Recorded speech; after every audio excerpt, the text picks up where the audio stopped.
The Council of the Galactic Empire gathered in the Great Hall of Station Prime. 12 species sat around the circular table, each one representing billions of lives across thousands of worlds. They had called this emergency meeting because of one small planet at the edge of the galaxy, a planet called Earth. High Chancellor Vortex, a tall being with gray skin and 4 eyes, stood at the center of the room. His voice was deep and carried the weight of 10,000 years of galactic history. "We have studied them for 300 cycles now," Vortex said. "We have watched their wars, their struggles, and their strange behaviors, and I must tell you all something that troubles me deeply." The representatives shifted in their seats. The Kalari, small creatures with blue shells, clicked their claws nervously. The Mortith, beings of pure energy contained in metal suits, flickered with concern. "What troubles you, High Chancellor?" asked Representative Xantha of the Velcros. She was a snake-like being with silver scales and eyes that could see through lies. Vortex pressed a button on his control pad. A hologram appeared above the table, showing images of humans. There were pictures of their cities, their machines, and their art. "It is not their weapons," Vortex said. "Their nuclear devices are primitive. Their space vessels are slow. Their armies are small compared to any of our forces. We could crush them in a single day if we wished." "Then what is the problem?" asked the Mortith representative. His voice came out like static from his metal suit. "Why do we waste time discussing these insects?" Vortex zoomed in on a picture. It showed a human child drawing with colored sticks on paper. The drawing was messy and strange. It showed a house with a smiling sun and stick figures holding hands. "This," Vortex said, "this is what troubles me." The council members looked at each other in confusion. "A child's drawing?" Xantha asked. "You called us here for this." "Not just this drawing," Vortex said. "Everything they create, everything they imagine, everything they dream." He changed the hologram to show more images. There were paintings that made no logical sense, buildings twisted in impossible shapes, stories about things that could never exist, music that served no practical purpose. "We have studied human creativity for 300 cycles," Vortex continued, "and we still cannot understand it. We cannot predict it. We cannot copy it. And that terrifies me more than any weapon they could build." The Kalari representative raised one of her claws. Her name was Clicketh, and she was the oldest member of the council. "I do not understand, High Chancellor. The Kalari have created many things. We built the great hive cities of our homeworld. We designed the ships that carry us between stars. How is human creativity different from ours?" Vortex nodded slowly. "You built those things because you needed them. Your cities were designed to hold your population. Your ships were designed to move you through space. Everything you create serves a clear purpose. It follows logical rules. It makes sense." He pointed at the hologram, which now showed a human painting. It was full of strange colors and shapes that seemed to have no meaning. Humans create things for no reason at all. They make art that serves no purpose. They write stories about things that never happened. They imagine worlds that cannot exist. They build machines just to see if they can, with no plan for how to use them. The Mortith representative flickered with what might have been laughter. "So they waste their time on useless activities. This is a weakness, not a strength." "That is what I thought at first," Vortex said, "but then I studied their history more closely." He changed the hologram again. Now it showed a timeline of human inventions. Humans discovered fire by accident while playing with rocks. They invented the wheel while making toys for their children. They created the internet while trying to share pictures of cats. He paused. They learned to fly because they looked at birds and thought it might be fun. The council chamber grew quiet. Every species in the Empire learned to fly because they needed to escape predators or catch prey. Every species built ships because they needed to expand to new worlds. Every species developed technology because they had clear goals and logical plans. Vortex looked around the room with all 4 of his eyes. Humans do these things because they are bored, because they are curious, because they wonder what would happen if they tried something new. They have no plan, they have no logic. They just create. "I still do not see the danger," Clicketh said. "Creativity without purpose seems wasteful." "Let me show you the danger," Vortex said. He pulled up another hologram. This one showed a simple puzzle. It was the kind of test the Empire used to measure intelligence in new species. We gave this puzzle to representatives from every species in the Empire.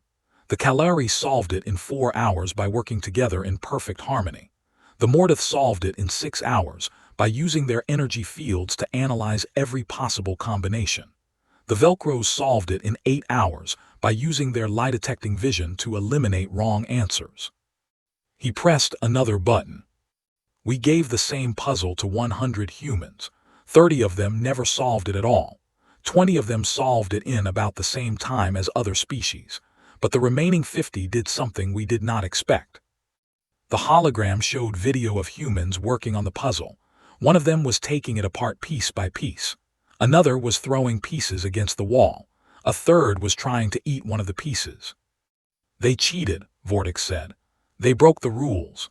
They found solutions we never considered because we never thought anyone would try such things. That is not solving the puzzle, Xantha said. That is refusing to play by the rules. Exactly, Vortex said, and that is why I am afraid. He changed the hologram one more time. Now it showed a human military base. Soldiers were training with weapons. When we simulate a battle against humans, we always win. Our ships are faster, our weapons are stronger, our soldiers are better trained. In a fair fight, we would destroy them completely. Then there is no threat, the Mordath representative said. Humans do not fight fair fights, Vortex said. They never have. When they are outmatched, they change the rules. When they cannot win by force, they win by tricks. When they face an enemy they cannot defeat, they find a way to make that enemy defeat itself. He pulled up records from human history. Wars where smaller forces defeated larger ones. Battles won through deception and surprise. Enemies destroyed by their own weapons turned against them. Every other species in the galaxy learned to fight in the same way, Vortex said. We develop better weapons. We train better soldiers. We build bigger fleets. We follow the rules of war that have governed the galaxy for millions of years. He pointed at the images of human warfare. Humans wrote new rules. They invented tactics no one had ever seen before. They created weapons that made no sense until they were used. They won wars that should have been impossible to win. The council members looked at the hologram with new eyes. The human battles did not look like the orderly conflicts they were used to. They were chaotic, unpredictable, and strange. I have a final piece of information to share, Vortex said. This is what convinced me to call this emergency meeting. He pulled up a report from the Empire's top scientists. We have been watching human transmissions for 300 cycles. We have studied their television, their movies, their books, and their art. Do you know what we have found? The council waited in silence. They have already imagined us. They have imagined aliens of every kind. They have written stories about invasion and war with beings from other worlds. They have played games about fighting creatures from space. They have practiced for this moment their entire existence. Vortex let that sink in. When we finally reveal ourselves to them, they will not be surprised. They have been preparing for us since they first looked up at the stars. They have imagined every possible scenario. They have created stories about victory and defeat, about peace and war, about cooperation and conflict. They have thought of things we never considered because we never had reason to consider them. He turned off the hologram and faced the council directly. This is why I am afraid, not because of their weapons, not because of their numbers, not because of their technology. I am afraid because we cannot predict what they will do. We cannot imagine what they will imagine. We cannot prepare for ideas that have not been thought of yet. The council chamber was completely silent. So what do you suggest? Xantha finally asked. Vortex took a deep breath with all 4 of his lungs. I suggest we do nothing. I suggest we leave Earth alone. I suggest we watch from a distance and never let them know we exist. You want the mighty Galactic Empire to hide from primitive insects? The Mordath representative asked. Yes, Vortex said, because those primitive insects have the most dangerous weapon in the universe. They have imagination, and I do not want to find out what they will do with it if they ever see us as enemies. The council began to argue. Some agreed with Vortex, others thought he was being foolish, but deep down every one of them felt a small shiver of fear. They had built an empire that spanned 1,000,000 worlds. They had conquered thousands of species. They had weapons that could destroy planets. But they had never faced anything like human creativity before, and they were not sure they wanted to. The debate continued long into the night. No decision was reached, and far away, on a small blue planet, a child picked up a crayon and began to draw. She did not know that her simple act of creation was being watched by beings from across the galaxy. She did not know that her imagination was considered more dangerous than any weapon. She just drew because it was fun, because she wondered what would happen if she put these colors together in this way, because she was human. And that was exactly what terrified them. 300 light-years away from the council chamber, on a small observation station hidden behind Earth's moon, a young Kalari scientist named Churik pressed her face against the observation screen. She had been assigned to watch humans for 50 cycles now, and she still found them fascinating. "Churik, stop staring and help me with these reports," her supervisor called out. His name was Korthax, and he was a tired old Velcros who had been watching humans for longer than Churik had been alive. "But look at this," Churik said. "They are doing it again." Korthax slithered over to the screen with a sigh. "What are they doing now?" The screen showed a human city at night. Thousands of humans were gathered in a large open area. Lights were flashing. Music was playing. The humans were moving their bodies in strange ways. "They call it dancing," Churik said. "They do it together even though they do not need to hunt or mate or fight. They just move their bodies to sounds because it feels good." "I know what dancing is," Korthax said. "I have watched them do it for 200 cycles. It still makes no sense." "That is what makes it interesting," Churik said. She clicked her claws together with excitement. "Have you read the new reports from the council? High Chancellor Vortix says we should be afraid of human creativity." Korthax made a sound that might have been a laugh. "Vortix is afraid of everything. He has been running the empire for 10,000 years by being careful. That does not mean we should all hide under our shells." "But what if he is right?" Churik asked. "What if humans really are different from every other species?" Korthax looked at the screen where the humans continued their pointless dancing. He had watched them for so long that nothing they did surprised him anymore.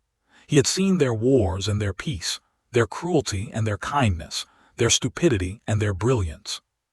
"Every species thinks they are different," he said. "The Morta thought they were special because they were made of energy. The Kalari thought they were special because they worked together perfectly. The Velcros thought they were special because they could see through lies. And they were all wrong." "They were all right," Korthax said. "And they were all wrong. Every species is different. Every species has something unique.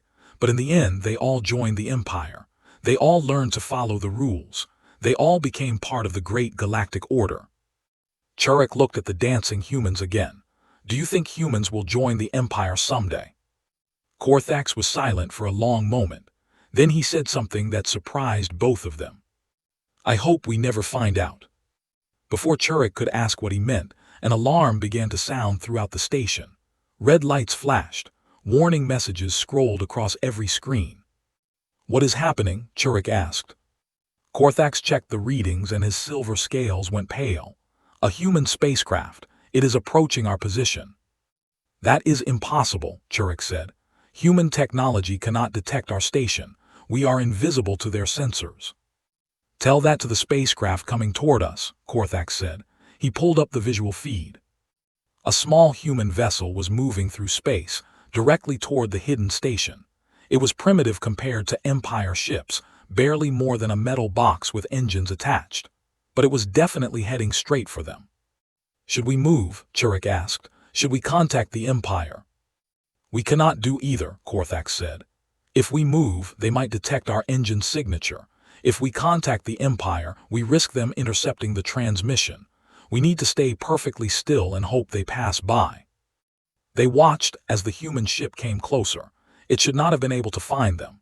The station used technology that was thousands of years more advanced than anything humans had. There was no logical reason for the ship to be heading in their direction. "Maybe it is just coincidence," Churik said. "Maybe they are going somewhere else and we happen to be in the way." The human ship stopped. It sat in space, motionless, barely 1,000 kilometers from the hidden station. For a long moment, nothing happened. Then a light began to flash from the ship. It blinked on and off in a pattern that Korthax recognized immediately.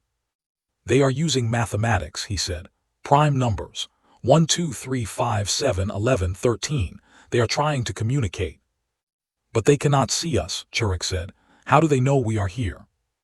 "They do not know," Korthax said slowly. "They are guessing. They are trying to communicate with something they cannot see because they believe something might be there." Churek stared at the blinking light. "That makes no sense. Why would they try to talk to something that might not exist?"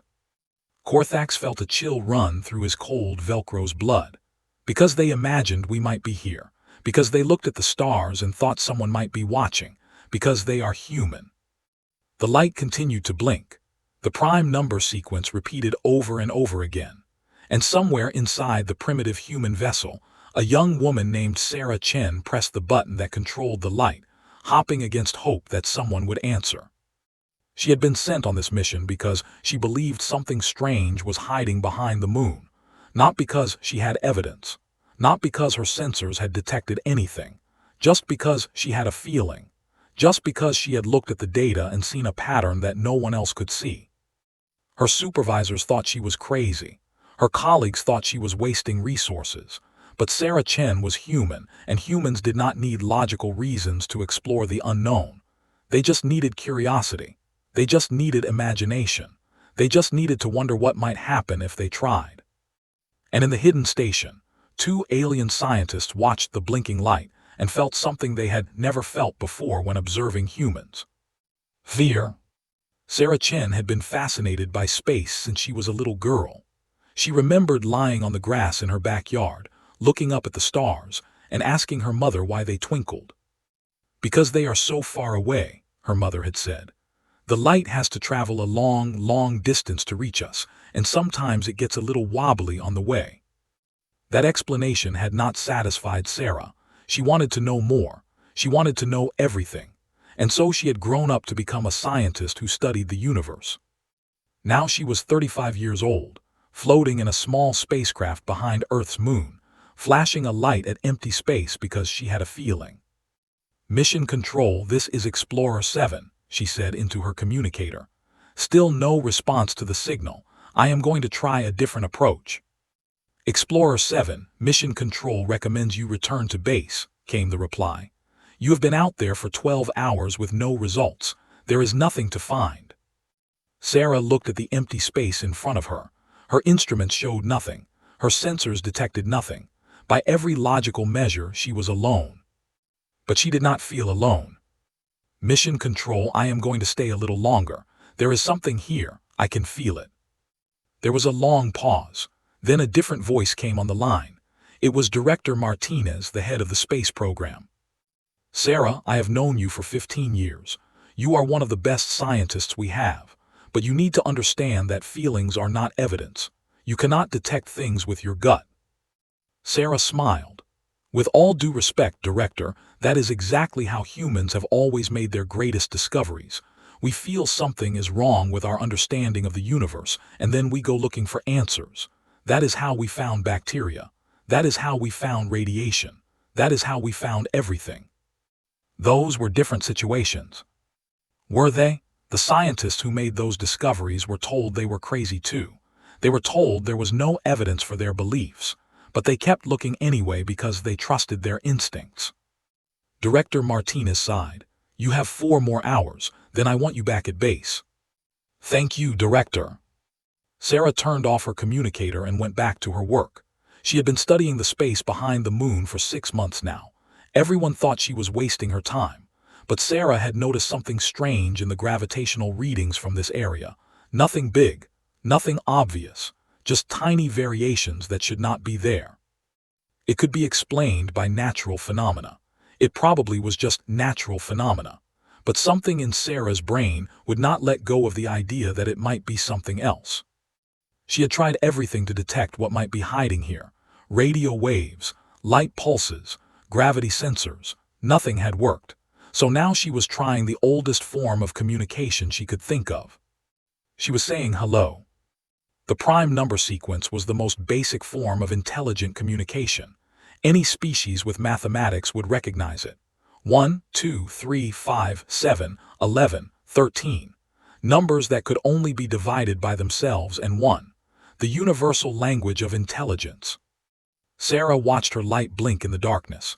She did not know if anyone was watching. She did not even know if there was anyone to watch. But she kept signaling anyway because that was what humans did. They reached out into the unknown. They said hello to the darkness. They hoped for an answer. In the hidden station, Korthax and Churik watched Sarah's light and argued about what to do.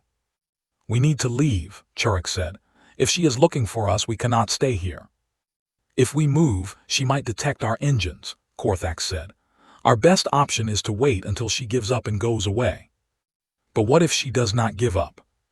Korthax looked at the human woman in her tiny spacecraft. She had been signaling for hours now. Her ship's power reserves must be running low. Any logical being would have left long ago.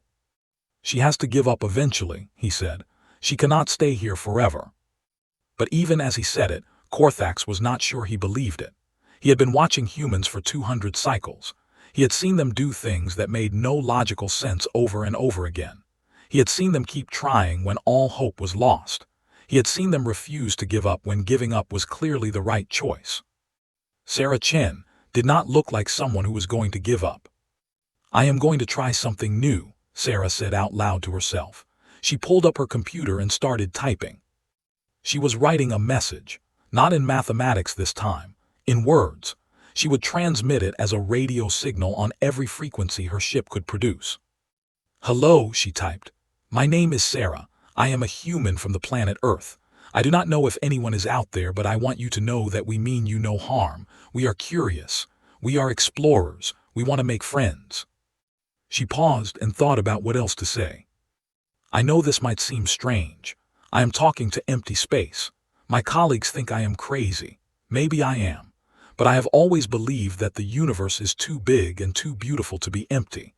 I have always believed that somewhere out there, someone else is looking at the stars and wondering if they are alone." She typed faster now, the words flowing out of her. "I do not have proof that you exist. I only have a feeling. And I know that feelings are not scientific, but feelings are what make us human. We feel wonder when we look at the stars. We feel hope when we reach for the unknown. We feel connection when we imagine other minds in the universe thinking the same thoughts we think." In the station, Churik had pulled up the transmission on her computer. She was reading Sarah's words with growing amazement. "Korthax, look at this," she said. The old Velcro slithered over and read the message. His eyes went wide. "She is telling us who she is," he said. "She is sharing herself with beings she cannot even see." "Why would anyone do that?" Churik asked. "Because she is human," Korthax said.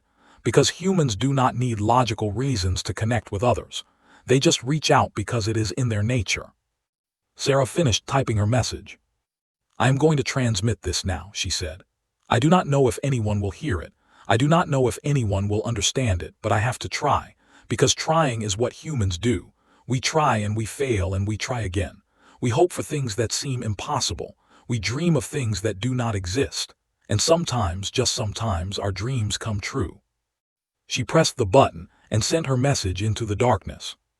In the hidden station, the message played through the speakers. Korthax and Churik listened to Sarah's words translated into their languages by the station's computers. When it was over, they looked at each other in silence. "What do we do?" Churik finally asked.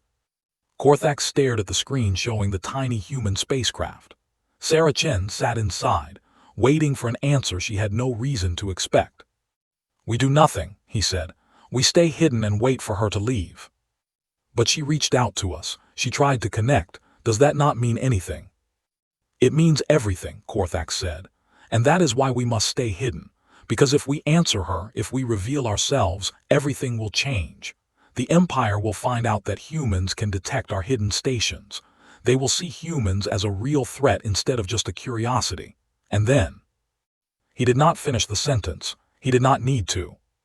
Churik looked at Sarah's ship again. The human woman was still waiting, still hopping, still believing that someone would answer her call. "It does not seem right," Churik said. She trusted us enough to speak first. She made herself vulnerable, and we are going to hide in the shadows and pretend she does not exist." "Yes," Korthax said, "because that is how the Empire works. That is how it has always worked. We observe, we study, we do not interfere." "But is that who we want to be?" Korthax had no answer to that question. He had been following the Empire's rules for 200 cycles. He had never questioned them before. But now, watching this brave human woman reaching out into the void, he felt something he had not felt in a very long time. Doubt. Sarah Chen waited for 3 more hours. No answer came. Her power reserves ran low. Her time ran out. Finally, she turned her ship around and headed back to Earth. But before she left, she sent one last message. "I do not know if you are out there. I do not know if you heard me, but I want you to know that I will keep looking. I will keep trying, because that is what humans do. We never stop hopping. We never stop reaching. And someday we will find you, I promise." Then she was gone, her ship disappearing into the darkness toward Earth. Korthax and Churik watched her go in silence. "She will be back," Churik said. "Yes," Korthax agreed, "she will be back." And he was afraid. The emergency meeting of the Galactic Council happened 3 days after Sarah Chen's expedition. High Chancellor Vortex had been right to worry. The humans were getting closer to discovering the truth. "We cannot ignore this anymore," Vortex said. "A single human with primitive equipment almost found one of our most advanced observation stations. Imagine what they could do if they actually tried." The council chamber was filled with tension. The news had spread quickly through the Empire. A human had nearly discovered an alien base. It should have been impossible. "How did she know where to look?" asked Representative Xantha. A scientist stepped forward. His name was Drexel, and he was one of the Empire's leading experts on human behavior. "She did not know," Drexel said. "She guessed. She looked at data that everyone else had dismissed as meaningless and saw a pattern. She trusted her instincts instead of her instruments." "That is absurd," the Mordath representative said. "Science is based on evidence, not guesses." "Human science is based on both," Drexel said. "They call it intuition, the ability to sense things they cannot prove, to feel answers they cannot explain. It is connected to their creativity. They see patterns where we see chaos. They find meaning where we find nothing." Vortex leaned forward. "So they can detect things they should not be able to detect, because they imagine those things might exist." "Yes," Drexel said. "Their imagination is not just a tool for creating art. It is a tool for understanding reality. They imagine possibilities and then they test them.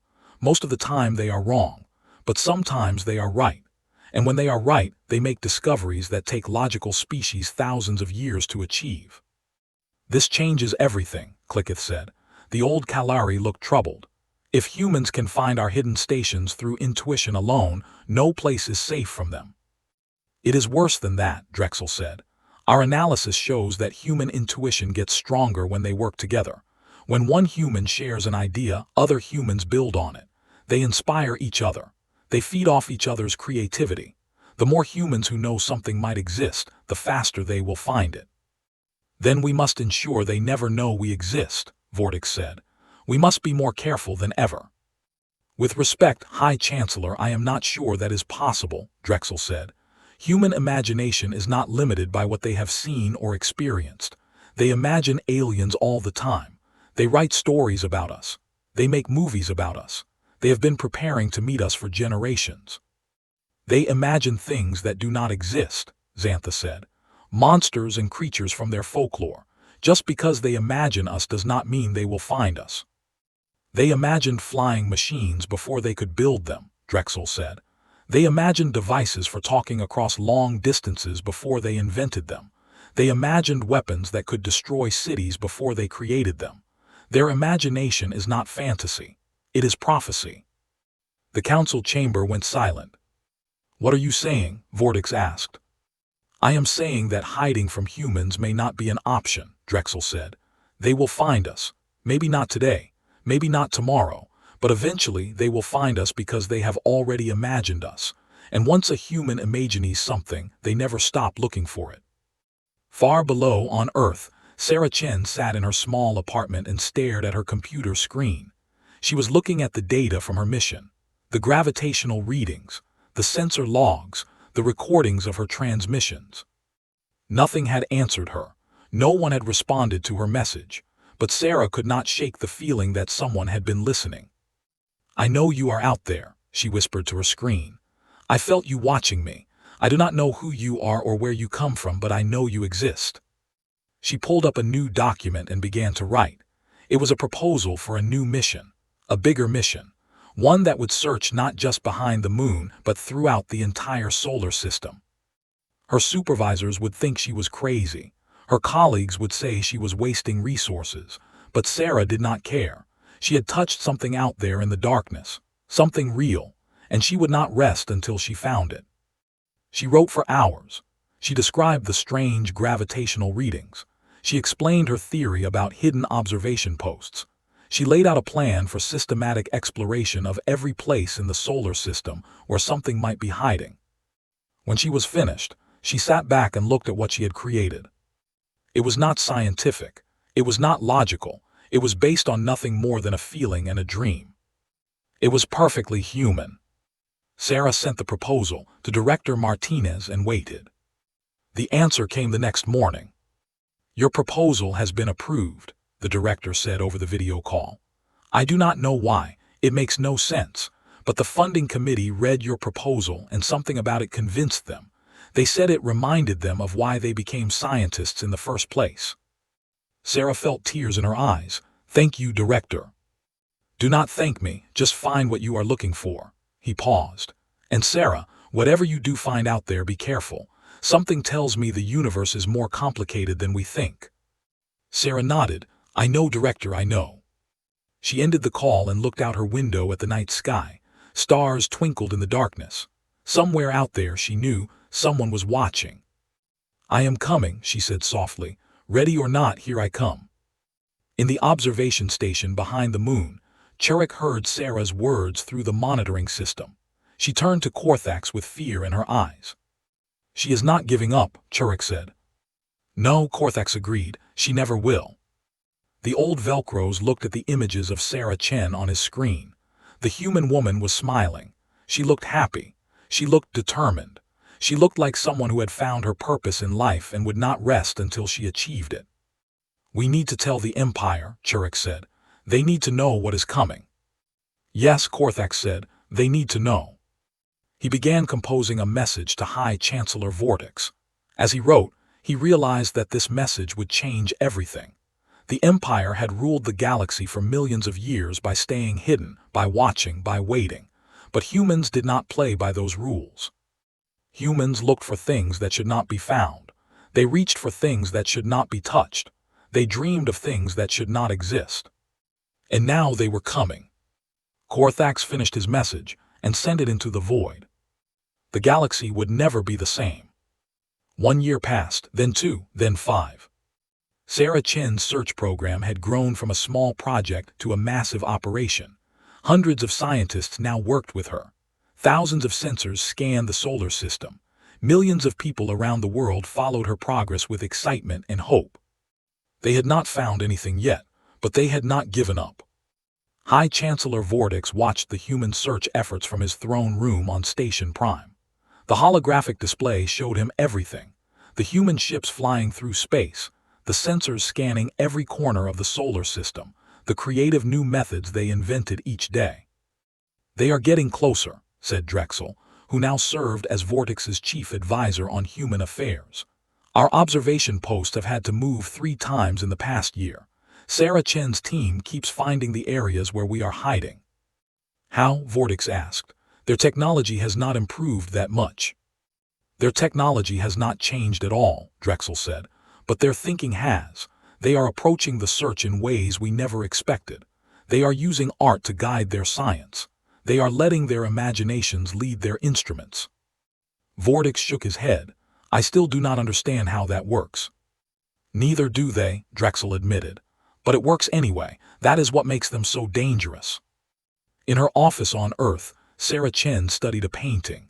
It was not a scientific document. It was not a chart or a graph. It was a piece of art created by a young girl who dreamed of the stars. The girl's name was Maya, and she was only 8 years old. She had sent the painting to Sarah along with a letter explaining her theory about where aliens might be hiding. "They are not behind things," Maya had written in her childish handwriting. "They are between things, in the spaces we do not look, in the places we think are empty." Sarah had received thousands of letters like this. Most of them were nonsense, but something about Maya's words stuck in her mind. In the spaces we do not look, in the places we think are empty. She pulled up her search data and started looking at it differently, not at the objects they were scanning, not at the locations they were checking, but at the gaps, the spaces between, the empty areas that everyone assumed were truly empty. And she found something. It was not much, just a tiny distortion in the background radiation of space, something that looked like natural interference, something that any scientist would dismiss as meaningless noise. But Sarah had learned to trust her instincts, and her instincts told her this was not noise. This was a signal. "Get me Director Martinez," she said to her assistant, "and then get me everyone else. I think I found them." The news spread through the scientific community like fire. Sarah Chen had detected something, something that should not be there, something that looked just maybe like it might be artificial. The world held its breath. In Station Prime, High Chancellor Vortex called an emergency meeting of the full council. Every representative from every species in the Empire was present. The fate of the galaxy hung in the balance. "She has found the background signature of our communication network," Drexel reported. "We thought it was impossible for any species to detect. We designed it to look exactly like natural radiation." "Then how did she find it?" Vortex demanded. "A child told her where to look." The council erupted in confusion. A child, a human child, had helped discover one of the Empire's greatest secrets. "The child sent her a painting," Drexel explained. "The painting showed aliens hiding in the spaces between stars. The adult scientist interpreted this as a metaphor and changed her search parameters. She started looking at gaps instead of objects, and she found us." Vortex sat in stunned silence. A million years of galactic dominance, and it was undone by a child's drawing. "What do we do now?" Clicketh asked. The Kalari representative looked genuinely frightened. "We have two options," Vortex said slowly. "We can destroy their sensors and monitoring stations, stop their search by force, make it impossible for them to find any more evidence of our existence." "That would be an act of war," Xantha said. "Yes," Vortex agreed, "but it might be necessary." "What is the second option?" Churek asked. She had been promoted to the council after her experiences at the observation station. She understood humans better than almost anyone in the Empire. "The second option," Vortex said, "is contact. We reveal ourselves before they find us. We meet them on our terms instead of theirs." The council argued for hours. Some wanted war. Some wanted peace. Some wanted to simply run away and hide on the other side of the galaxy. But Churek sat quietly and thought about Sarah Chen. She thought about the woman who had reached out into the darkness with nothing but hope and a message of friendship. Finally she spoke. "High Chancellor, may I say something?" The chamber fell silent. Churek was the youngest member of the council. It was unusual for her to speak at all. "You may," Vortex said. Churek stood up and looked around the room. "We have been watching humans for 300 cycles. We have seen their creativity, their imagination, their ability to think in ways we cannot predict. We have feared these things because we do not understand them." She paused to gather her thoughts. "But we have also seen something else. We have seen their kindness, their curiosity, their desire to connect with others. Sarah Chen did not search for us because she wanted to destroy us.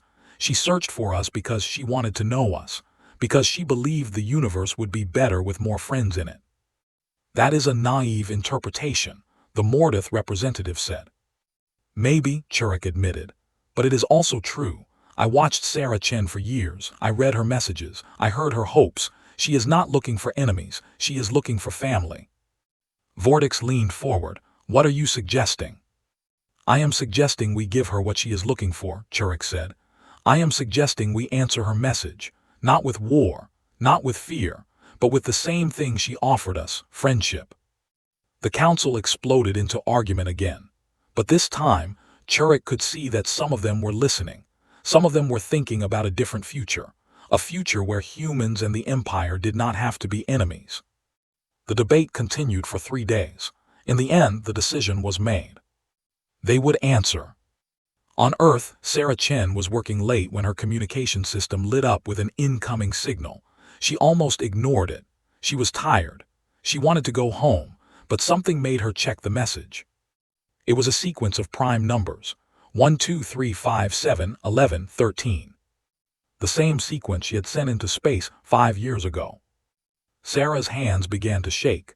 She checked the source of the signal. It was coming from somewhere beyond the moon, somewhere in deep space. Somewhere that should have been empty. "Hello," she whispered, "is anyone there?"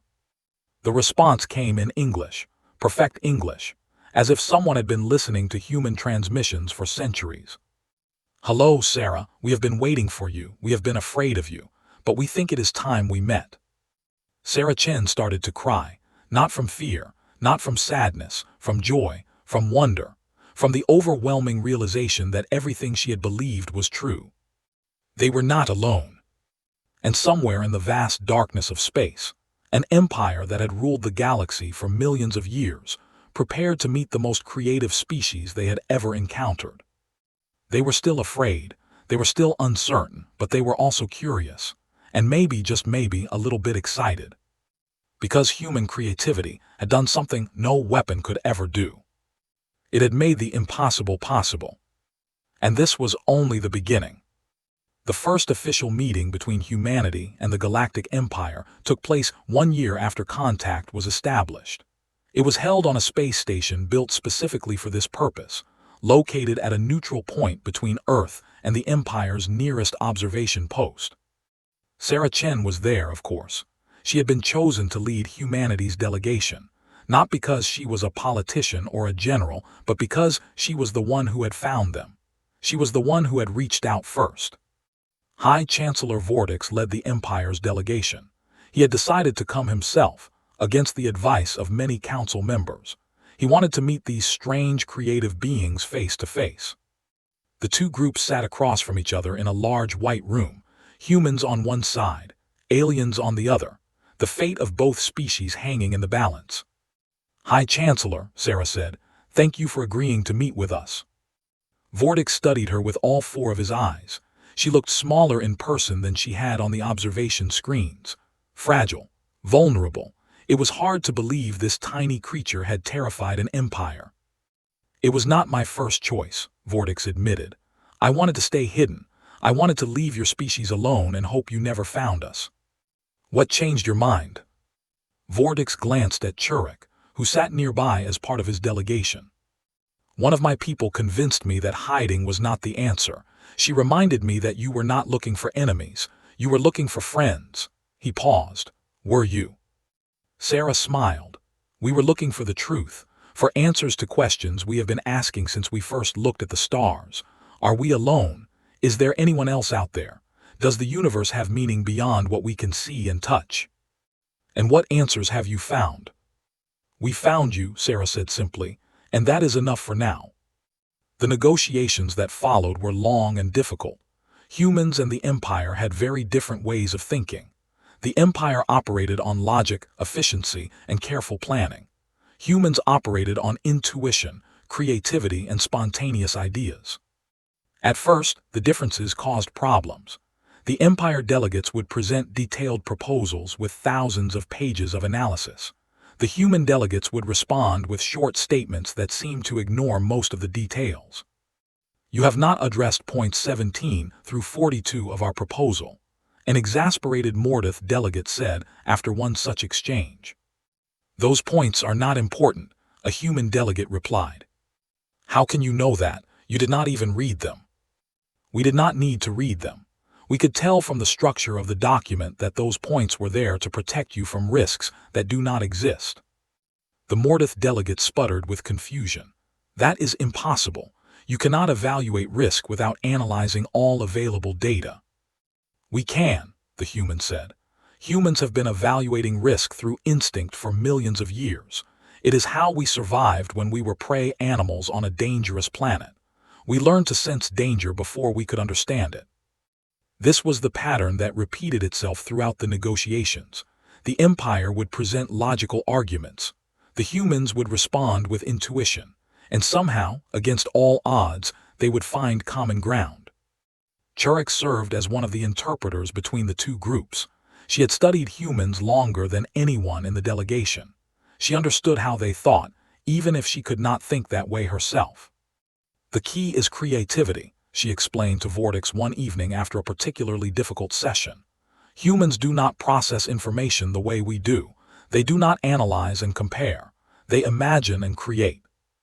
I do not understand the difference, Vortex said. When we see a problem, we look at all the existing solutions and choose the best one. When humans see a problem, they imagine new solutions that have never existed before.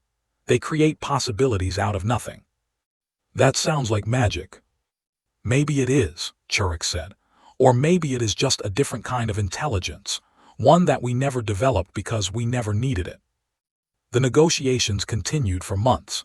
Slowly, agreements took shape: trade relationships, cultural exchanges, scientific cooperation, the framework for a new kind of galactic community that included both the Empire and humanity.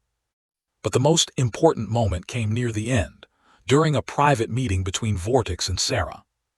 They sat alone in a small room, with no advisors or translators, just two beings from different worlds trying to understand each other.